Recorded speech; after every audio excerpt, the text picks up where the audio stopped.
Hello students. तो बच्चों, atom chapter के हमने पिछले वीडियो में फॉर्मूले सारे लिख लिए थे। आज बारी है न्यूक्लियाई चैप्टर की। ठीक है, सिलेबस दोनों का एक ही जगह लिखा हुआ है।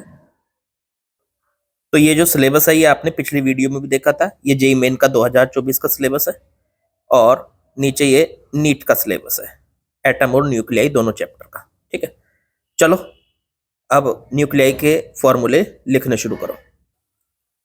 चलिए, पहला पॉइंट, न्यूक्लियस जो होता है, न्यूक्लियस की बात किसने की थी, याद है आपके? न्यूक्लियस की बात की थी रदरफोर्ड ने। उन्होंने कहा था कि एटम जो होता है उसके अंदर एक टाइनी कोर होती है, छोटी कोर होती है, उसको न्यूक्लियस कहते हैं। उसमें पूरे एटम का सारा पॉजिटिव चार्ज उसके अंदर बंद होता है। ठीक है, न्यूक्लियस की बात उन्होंने की थी, पिछले चैप्टर में ये पढ़ के आए। लेकिन वहां पे बस न्यूक्लियस की बात हुई थी कि न्यूक्लियस होता है। इस चैप्टर में न्यूक्लियस किससे बनता है और न्यूक्लियस के अंदर क्या कौन कौन से कंपोनेंट होते हैं, न्यूट्रॉन प्रोटॉन, उन सब की बात करेंगे आज। ठीक है, फिर न्यूक्लियस टूटता क्यों है, न्यूक्लियस की जो स्टेबिलिटी है वो कैसे मेजर की जाती है, न्यूक्लियस की स्टेबिलिटी कैसे देखते हैं, ये सब इस चैप्टर में हम बात करेंगे। तो पहला पॉइंट है, nucleus is made up of neutron and proton. Nucleus किससे बनता है? न्यूट्रॉन से और प्रोटॉन से। They are collectively called nucleons. दोनों को मिलाकर हम क्या कहते हैं? न्यूक्लियॉन्स कहते हैं। इसका मतलब न्यूक्लियॉन्स किस कौन कौन हो गए? न्यूट्रॉन और प्रोटॉन दोनों को न्यूक्लियॉन्स कहते हो आप। तो न्यूक्लियस जिन पार्टिकल से बनता है उनको न्यूक्लियॉन्स कहा जाता है। फिर यहाँ पे बात हो गई कि न्यूक्लियस किससे बनता है? प्रोटॉन से और न्यूट्रॉन से। तो प्रोटॉन का मास कितना है ये लिख लो। प्रोटॉन का मास होता है, एएमयू में होता है 100727646 एएमयू, और यही अगर केजी में देखोगे तो इसमें होता है 1.67262127 इंटू 10⁻⁻27 केजी। इसी तरह से न्यूट्रॉन का मास वो होता है 10086649115 एएमयू, और अगर इसको केजी में देखोगे तो वो होता है 1.674927 इंटू 10⁻⁻27 केजी। इसी तरह से इलेक्ट्रॉन का मास अगर देखोगे तो इलेक्ट्रॉन का मास होता है 0.00055 एएमयू, और अगर इसको केजी में देखोगे तो 9.1 इंटू 10⁻31 केजी। अब ये एएमयू क्या है? केजी तो हमने सुना है सर। तो एएमयू जो होती है वो मास की एक यूनिट होती है, उसको एटॉमिक मास यूनिट कहते हैं, शॉर्ट में इसको एएमयू लिखते हैं। एक्चुअल में एएमयू की डेफिनेशन होती है कि कार्बन 12 का जो एटम होता है उसका 12th पार्ट 1 एएमयू के इक्वल होता है। तो 1 एएमयू कितना होता है? कार्बन 12 का जितना मास है उसको 12 से डिवाइड कर दो तो वो कितना आ जाएगा? सॉल्व करके वो आता है 1.660539 इंटू 10⁻⁻27 केजी। इसलिए का मतलब 1 एएमयू केजी में इतने इतने के बराबर होता है, 1.660539 इंटू 10⁻⁻27 केजी के बराबर। अब 1 एएमयू को हम शॉर्ट में 1U भी लिख देते हैं। ये 1 AMU is also right as 1U। फिर आगे बढ़ो। In 1932 James Chadwick conducted an experiment. 1932 में जेम्स चैडविक, ये साइंटिस्ट का नाम है, वो क्या करते हैं कि एक्सपेरिमेंट कंडक्ट करते हैं। He bombard helium on beryllium and some neutral particle were emitted from beryllium called neutrons. तो वो क्या करते हैं कि वो हीलियम बेरिलियम के ऊपर हीलियम का बॉम्बार्डमेंट कराते हैं और वहां से कुछ पार्टिकल्स निकलते हैं, और वो पार्टिकल न्यूट्रल पार्टिकल होते हैं, उन्हीं को नाम दिया गया न्यूट्रॉन का। ठीक है, तो ये न्यूट्रॉन की डिस्कवरी थी जो किसने की थी? जेम्स चैडविक ने। ठीक है, लिख लेना इसको भी। इसके बाद एटॉमिक नंबर किसको कहते हैं? Number of protons present inside nucleus. Nucleus के अंदर जितने नंबर ऑफ प्रोटॉन होंगे उसको एटॉमिक नंबर कहते हैं। फिर मास नंबर लिख लो। मास नंबर किसको कहते हैं? Sum of number of protons and neutrons. Neutron और प्रोटॉन के सम को मास नंबर कहा जाता है। An element can be represented, अगर कोई एलिमेंट रिप्रेजेंट करना है तो उसमें ऊपर ए को लिखते हैं, नीचे जेड को लिखते हैं। जेड होता है एटॉमिक नंबर, देखो ये रहा, और ए होता है मास नंबर, वो ऊपर लिखा जाता है। जैसे 2He4, 2He4 का मतलब नीचे 2 लिखा हुआ है, ये तो है एटॉमिक नंबर, और ऊपर 4 लिखा है, ये है मास नंबर। फिर इसके बाद आइसोटॉप्स की बात करते हैं। आइसोटॉप्स कौन से एलिमेंट होते हैं? वो एलिमेंट जिनके अंदर mass number, atomic number same होता है और मास नंबर डिफरेंट होता है, ऐसे नंबर्स को हम आइसोटॉप्स कहते हैं। जैसे 1H1, 1H2, 1H3, देखो 1H1, 1H2, 1H3, तीनों में नीचे 1 है ना, मतलब एटॉमिक नंबर सेम है। ऊपर 1, 2, 3 है, मतलब मास नंबर डिफरेंट है। तो ऐसे एलिमेंट्स जिनका मास नंबर डिफरेंट हो और एटॉमिक नंबर सेम हो, ऐसे एलिमेंट्स को हम आइसोटॉप्स कहते हैं। ये तीनों एक दूसरे के आइसोटॉप कहलाएंगे, ठीक है। फिर आती है बात आइसोबार्स की। आइसोबार्स क्या थे, लिख लो इसे भी।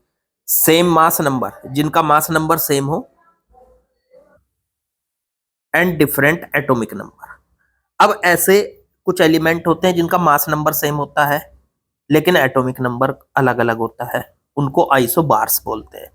देखो खुद, ऊपर वाला तो सेम है, 3 3, 1H3 और 2H3, इस He3, तो इसमें 1H3 या 2He3, एक हाइड्रोजन एक हीलियम है। देखो दोनों में एटॉमिक नंबर तो सेम है लेकिन मास नंबर दोनों में अलग अलग है, ठीक है। तो ऐसे एलिमेंट्स को हम आइसोबार्स कहते हैं।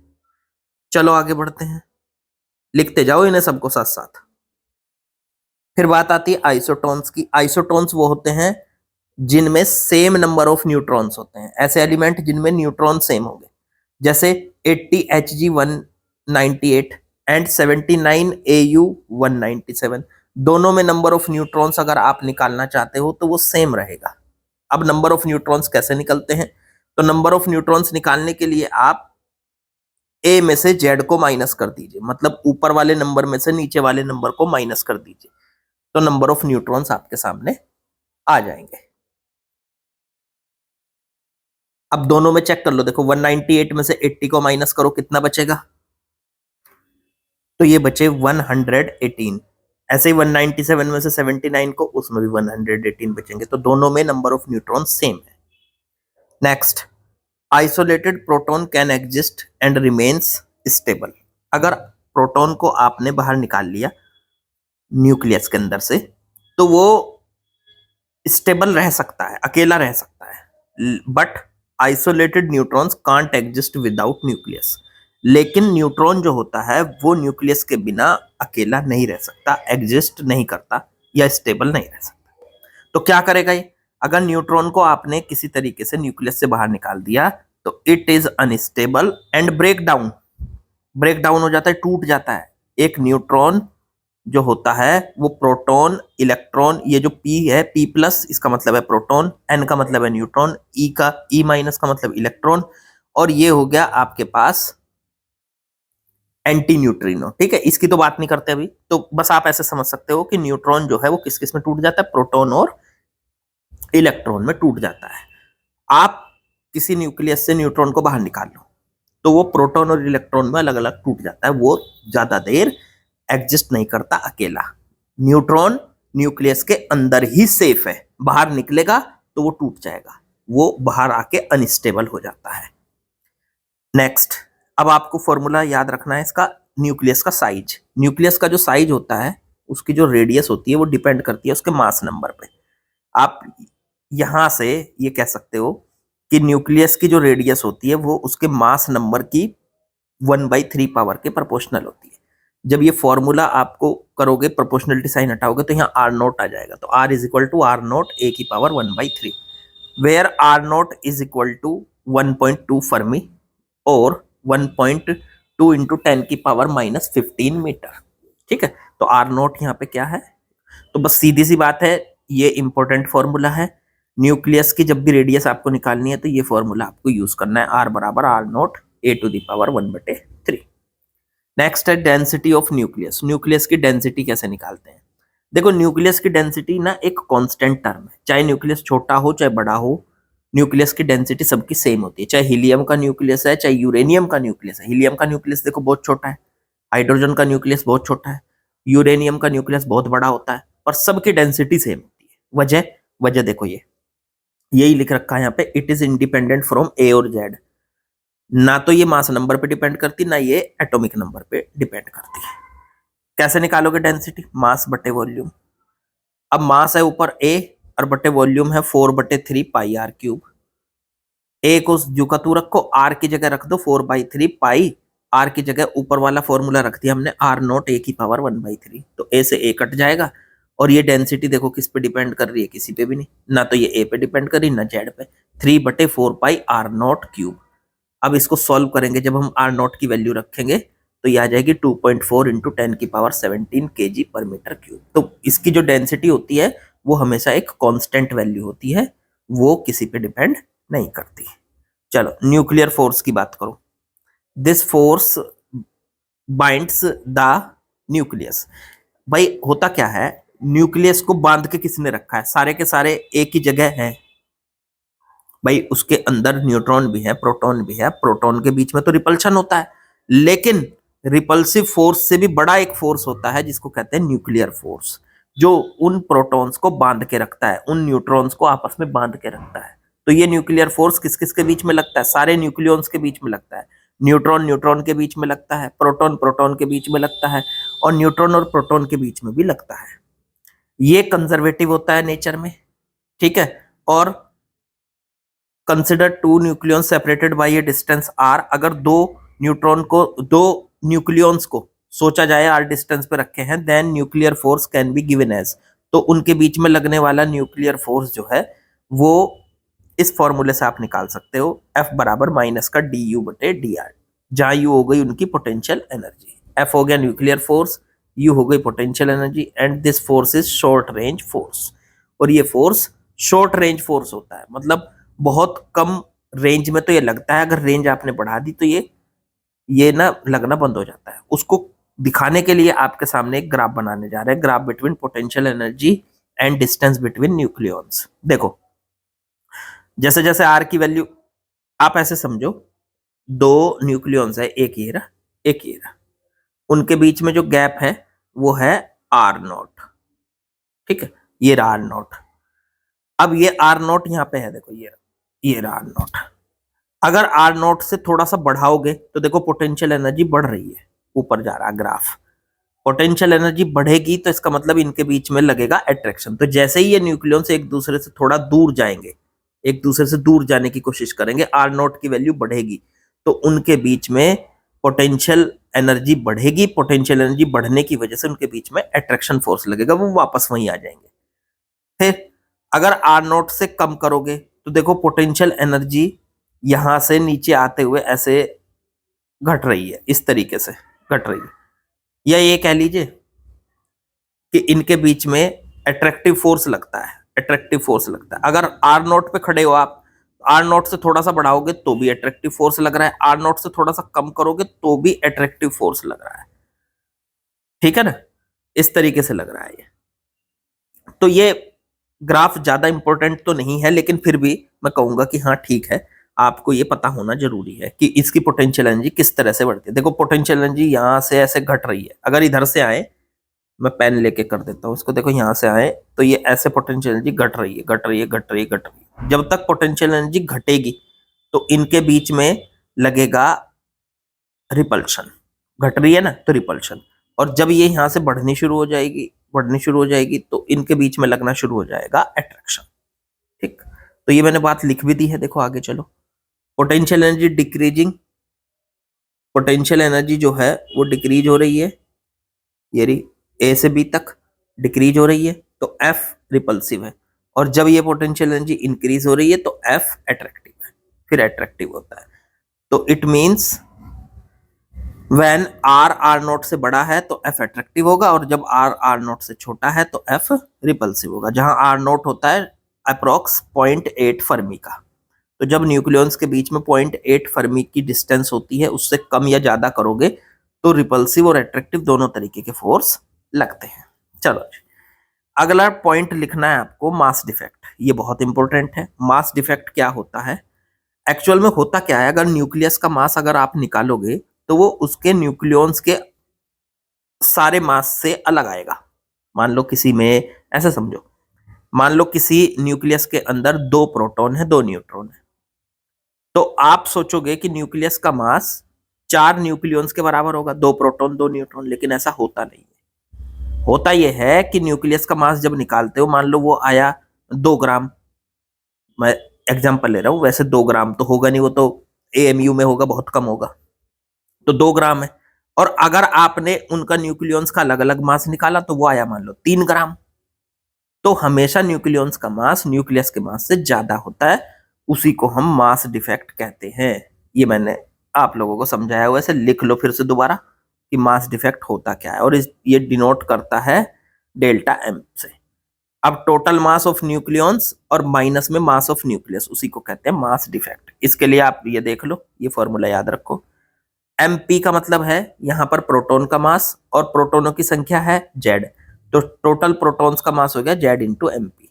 फिर ए माइनस जेड न्यूट्रॉन हो गए, और न्यूट्रॉन का मास हो गया एमएन, तो ये टोटल न्यूक्लियॉन्स का मास आ गया। अब उसमें से न्यूक्लियस का मास अगर माइनस कर दें तो उसको कहोगे आप मास डिफेक्ट। अब ये मास डिफेक्ट जो होता है, मास डिफेक्ट जो होता है, ये जरूरत पड़ेगी हमें इसको बाइंडिंग एनर्जी। बाइंडिंग एनर्जी का फॉर्मूला यहीं से बनेगा। अब पहले तो बाइंडिंग एनर्जी समझाएं आपको क्या होता है, तो एक लाइन में मैंने इसको लिख दिया, लिख लो इसको। Energy required to separate all nucleons far away from each other. सारे के सारे जितने भी न्यूक्लियॉन्स हैं उनको एक दूसरे से दूर ले जाने के लिए आपको एक एनर्जी देनी पड़ेगी, वही एनर्जी बाइंडिंग एनर्जी है। ऐसे समझ सकते हो आप कि एक न्यूक्लियस बंधा हुआ है, सारे के सारे न्यूक्लियॉन्स बंधे हुए हैं, ठीक है, तो वो एनर्जी उन सबको अलग करने के लिए, या ऐसे समझो, एक फैमिलियर सा एग्जांपल बताता हूं आपको। मान लो कोई परिवार है, वो सारा इकट्ठा होकर रह रहा है, उसमें 4 मेंबर हैं। अब आपने उसमें एनर्जी दे दी, मतलब उसमें आपने कुछ जो है इतनी एनर्जी दे दी चारों को कि वो एक दूसरे से अलग हो गए। अब वो एनर्जी देकर आप कहोगे सर एनर्जी लेके मैं क्यों अलग हो गया। एनर्जी का मतलब, मान लो आपने ऐसा दे दिया, उनको बहुत सारा पैसा दे दिया और सबको अलग अलग पैसा दे दिया, और वो सारे के सारे अब अलग रहने लगे एक दूसरे से, तो उतनी वो पैसे का काम वहां पे यहाँ पे एनर्जी कर रही है, ऐसे समझिए। तो न्यूक्लियॉन्स को जब एनर्जी मिलती है तो वो एक दूसरे से अलग होते चले जाते हैं, तो इतनी एनर्जी चाहिए कि वो सब एक दूसरे से अलग होना शुरू कर दे, बिल्कुल अलग हो जाए। उस एनर्जी को आप बाइंडिंग एनर्जी कहते हैं। अब ये निकलेगी कैसे, तो बाइंडिंग एनर्जी के लिए फॉर्मूला है मास डिफेक्ट इनटू में सी स्क्वायर।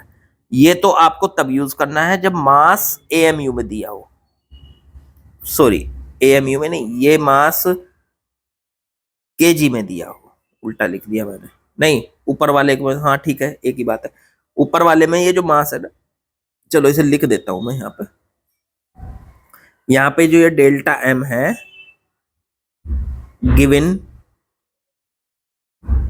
इन केजी, अगर केजी में दिया हो डेल्टा एम तो फिर ये फॉर्मूला लगाओ बाइंडिंग एनर्जी वाला, binding energy equals to mass defect into में सी स्क्वायर। और अगर ये एएमयू में दिया हो तो फॉर्मूला लगाइए ये वाला, delta M into 931.5 mega electron volt. तो ये फॉर्मूला बाइंडिंग एनर्जी के लिए आपको लगाना है। ये सब आपने क्लासरूम में पढ़ रखे हैं, मुझे तो बस याद दिलाने हैं, लिखते जाओ। अब 1 AMU कितनी एनर्जी के बराबर होता है, तो 931.5 मेगा इलेक्ट्रॉन वोल्ट एनर्जी के बराबर। अब आती है बाइंडिंग एनर्जी पर न्यूक्लियॉन। अगर हम टोटल बाइंडिंग एनर्जी को नंबर ऑफ न्यूक्लियॉन से डिवाइड कर दें तो वो आएगी बाइंडिंग एनर्जी पर न्यूक्लियॉन। हमारे लिए बाइंडिंग एनर्जी इतना इंपॉर्टेंस नहीं है जितना बाइंडिंग एनर्जी पर न्यूक्लियॉन की इंपॉर्टेंस है। किसी न्यूक्लियस में बाइंडिंग एनर्जी पर न्यूक्लियॉन जितनी ज्यादा अच्छी होगी वो उतना ही ज्यादा न्यूक्लियस स्टेबल होगा, ठीक है ना। उसके लिए एक ग्राफ बनाया गया है, देख लो आप। एक तरफ रखी है बाइंडिंग एनर्जी और दूसरी तरफ रखी है मास नंबर ए, ठीक है। जैसे जैसे मास नंबर बढ़ेगा तो हर किसी की बाइंडिंग एनर्जी का ग्राफ अलग अलग होता चला जाएगा। देखो बाइंडिंग एनर्जी का ग्राफ ऊपर बढ़ता जा रहा है, इस तरीके से बाइंडिंग एनर्जी का ग्राफ बढ़ रहा है, फिर थोड़ा थोड़ा करके घट रहा है। अब इस ग्राफ के बारे में कुछ पॉइंट्स हैं जो मैंने लिखवाए हैं, लिख लो इन्हें भी। पहला पॉइंट है इस ग्राफ का, इसमें जो ये EBN का मतलब है यहाँ पे बाइंडिंग एनर्जी पर न्यूक्लियॉन। तो EBN is small for lighter nuclei. Binding energy पर न्यूक्लियॉन, जो छोटे न्यूक्लियाई है, हल्के न्यूक्लियाई है, उनके लिए बाइंडिंग एनर्जी बहुत कम होती है, जैसे 1H1 1H2 1H3। पिछले देखो ग्राफ में देख लो, ग्राफ में देख लो, ये नीचे 1H1, 1H2, 1H3, ये जो होती है इनकी बाइंडिंग एनर्जी काफी कम है। यहाँ पे जहां पे मैं एरो घुमा रहा हूँ, देखो ये रहा, बाइंडिंग एनर्जी काफी कम है ग्राफ में। दूसरा पॉइंट है, peaks indicate these nuclei relatively more stable other in neighbourhood. इस ग्राफ के अंदर जो ये पीक बने हुए हैं, जैसे देखो ये बना हुआ है, ये हीलियम का, कार्बन का, ऑक्सीजन का। पीक का मतलब होता है कि यहाँ पे जैसे हीलियम है तो वो अपने आस पड़ोस से ज्यादा स्टेबल है, कार्बन है वो अपने आस पड़ोस से ज्यादा स्टेबल है, ऑक्सीजन है वो अपने आस पड़ोस से ज्यादा स्टेबल है। तो ये बताता है आपको पीक। फिर from A is equal to 30 to A70, EBN average is 8.5। अगर आप प्रैक्टिकली देखोगे तो ए इज इक्वल टू 30 से 170 तक के जो एलिमेंट है उनकी average binding energy per nucleon लगभग कांस्टेंट होती है और वो 8.5 मेगा इलेक्ट्रॉन वोल्ट के इक्वल होती है। इसीलिए वे न्यूक्लियस बहुत ज्यादा स्टेबल होते हैं, क्योंकि उनकी बाइंडिंग एनर्जी पर न्यूक्लियन काफी अच्छी है। ऐसे ही अगर आप एवरेज बाइंडिंग एनर्जी निकालेंगे, अगर आप Fe की बाइंडिंग एनर्जी निकालेंगे तो वो 8.8 मेगा इलेक्ट्रॉन वोल्ट सबसे ज्यादा होती है। इसीलिए सबसे ज्यादा स्टेबल होता है वो Fe होता है, आयरन होता है। ठीक है। As mass number increases the EBN decreases gradually about 7.6 mega electron volt पर न्यूक्लियन। मतलब इसमें एक बात मैं थोड़ी सी लिखनी भूल गया कि 170 से आगे अगर आप चलेंगे तो जैसे जैसे आप आगे की तरफ चलेंगे तो ये जो बाइंडिंग एनर्जी पर न्यूक्लियन है वो धीरे धीरे घटती चली जाएगी और 7.6 मेगा इलेक्ट्रॉन पर न्यूक्लियन हो जाएगी यूरेनियम की। ठीक है, यूरेनियम की। तो इसलिए उसकी बाइंडिंग एनर्जी घट गई, इसलिए वो कम स्टेबल है, वो कम स्टेबल है। ठीक है, आगे बढ़ो, न्यूक्लियर फिजन की बात करो। अब यहीं से दो प्रोसेस पढ़ेंगे हम, एक न्यूक्लियर फ्यूजन और एक न्यूक्लियर फिजन।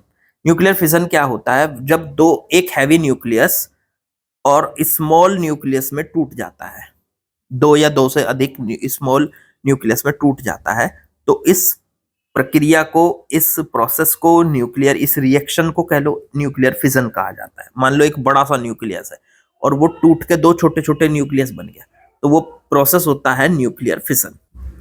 अब ऐसा कहाँ होता है उसके लिए एग्जांपल दिया है आपको। When slow neutrons bombard at uranium isotope, uranium isotope पे जब स्लो न्यूट्रॉन का बॉम्बारमेंट कराया जाता है तो वो ब्रेक हो जाता है 56 Ba144 और 36 Kr1 89 में। ठीक है, इसकी एक रिएक्शन मैंने लिख भी दी यहाँ पे, देखो न्यूट्रॉन ये रहा आपका यूरेनियम, ये न्यूट्रॉन इसके अंदर चला जाएगा तो इसका जो है ऊपर मास नंबर बढ़ जाएगा, 236 हो जाएगा, यहाँ था 235। अब ये यूरेनियम का जो न्यूक्लियस है बड़ा हो गया, न्यूट्रॉन के आने से और बड़ा हो गया। अब ये टूट गया इसमें Ba में और Kr में, और 3 न्यूट्रॉन फ्री भी हो गए, और साथ में ये जो Q लिखा हुआ है इसका मतलब है एनर्जी रिलीज होगी, इस रिएक्शन में एनर्जी रिलीज होगी। अब ये जो Q वैल्यू है ये मास डिफरेंस के, मतलब जो मास डिफरेंस बनता है रिएक्टेंट और प्रोडक्ट का, उसके C² से मल्टीप्लाई कर देते हैं, तो उससे आप Q वैल्यू को निकाल सकते हो, इसकी एनर्जी को कैलकुलेट कर सकते हो। ठीक है, अब एनर्जी रिलीज्ड पर फिजन लगभग, अब यहाँ पे दिया हुआ है एक आपको, जब 235 और 92 यूरेनियम का जो एक वो टूटता है न्यूक्लियस, तो उससे कितनी एनर्जी रिलीज होती है, 200.4 मेगा इलेक्ट्रॉन वोल्ट की एनर्जी रिलीज होती है। और ये न्यूक्लियर चेन रिएक्शन जो होती है, इसमें चेन रिएक्शन बनती है दो टाइप की, एक होती है अनकंट्रोल्ड और एक होती है कंट्रोल्ड। अगर एक बार शुरू कर दी और रिएक्शन बंद ना हो तो वो तो है अनकंट्रोल्ड, और कंट्रोल्ड वो होती है जिसको हम बंद कर सके। ठीक है, चलो लिख लो इनको सबको, आगे बढ़ते हैं। आगे आता है न्यूक्लियर रिएक्टर। न्यूक्लियर रिएक्टर एक ऐसा डिवाइस है जिसके अंदर आप कंट्रोल्ड चेन रिएक्शन को शुरू कर सकते हैं। ठीक है, और ये कहाँ कहाँ यूज होती है, अभी तो हम इसका यूज ज्यादातर इलेक्ट्रिसिटी को जनरेट करने में और शिप के प्रोपल्शन में कर रहे हैं। ठीक है, और ये इसका पूरा प्रोजेक्ट है, ये शील्डिंग वील्डिंग लगा के सब चीजें पढ़ सकते हो आप, control rods, shielding, coolant, super heated stream, moderator, fuel rods, fission chamber, pump, water, cold water, used stream. वैसे देखो ये आपका इसमें तो आनी नहीं है, stream turbine, heat exchanger, water condenser, इसमें तो आनी नहीं है। ये न्यूक्लियर रिएक्टर ज्यादा इंपॉर्टेंट होता है 12th बोर्ड के लिए।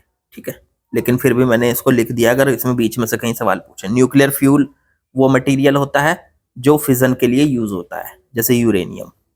न्यूक्लियर रिएक्टर कोर वो होती है जहां पर रिएक्शन कराई जाती है।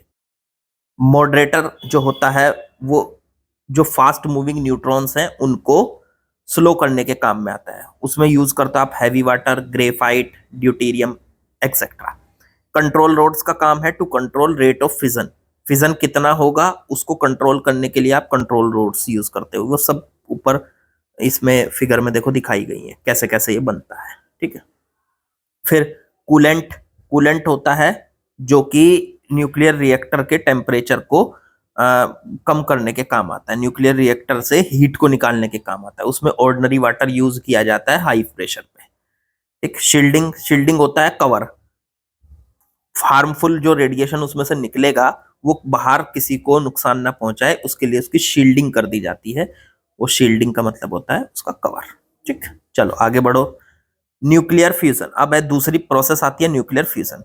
जब दो छोटे न्यूक्लियस आपस में मिलकर एक बड़ा न्यूक्लियस बनाते हैं, मान लो जो दो छोटी छोटी ड्रॉप है आपस में मिलकर एक बड़ी ड्रॉप बना दें, ठीक है, तो उसको कहते हो आप न्यूक्लियर फ्यूजन, ठीक है। अब इसमें बहुत कुछ ज्यादा नहीं है, बस एग्जांपल याद रखना, 1H1 मिलके 1H2 बना देते हैं, ठीक है। ऐसे ही 1H2 1H और 1H2 मिलकर 2He3 बना देते हैं, हीलियम बना देते हैं। इसमें भी एनर्जी आपकी रिलीज होती है, देखो यहाँ पे साइड में लिख दी मैंने कि कितनी एनर्जी रिलीज हो। बस ये इंफॉर्मेशन है, इंफॉर्मेशन आपको याद होनी जरूरी है, ठीक है। चलिए अब ये चैप्टर आपका कंप्लीट, इसके सारे फॉर्मूले मैंने आपको कंप्लीटली लिखवा दिए हैं। इनको सबको लिख के A4 साइज के पेपर पे या अपना जो रजिस्टर आप यूज कर रहे हैं उसमें सारे फॉर्मूले को लिख के बार बार रिवाइज करते रहो। उतना ही बढ़िया, जितने बढ़िया फॉर्मूले याद होंगे फिजिक्स में उतने अच्छे नंबर आएंगे। बस आपको ये बता दिया मैंने, ठीक है। चलिए लाइक शेयर सब्सक्राइब कमेंट वो कर ही दोगे आप। बाकी कल मिलते हैं एक और फॉर्मूला शीट के साथ। लास्ट चैप्टर है कल मॉडर्न का, ठीक है, कल उसको खत्म कर देंगे। ओके बच्चों।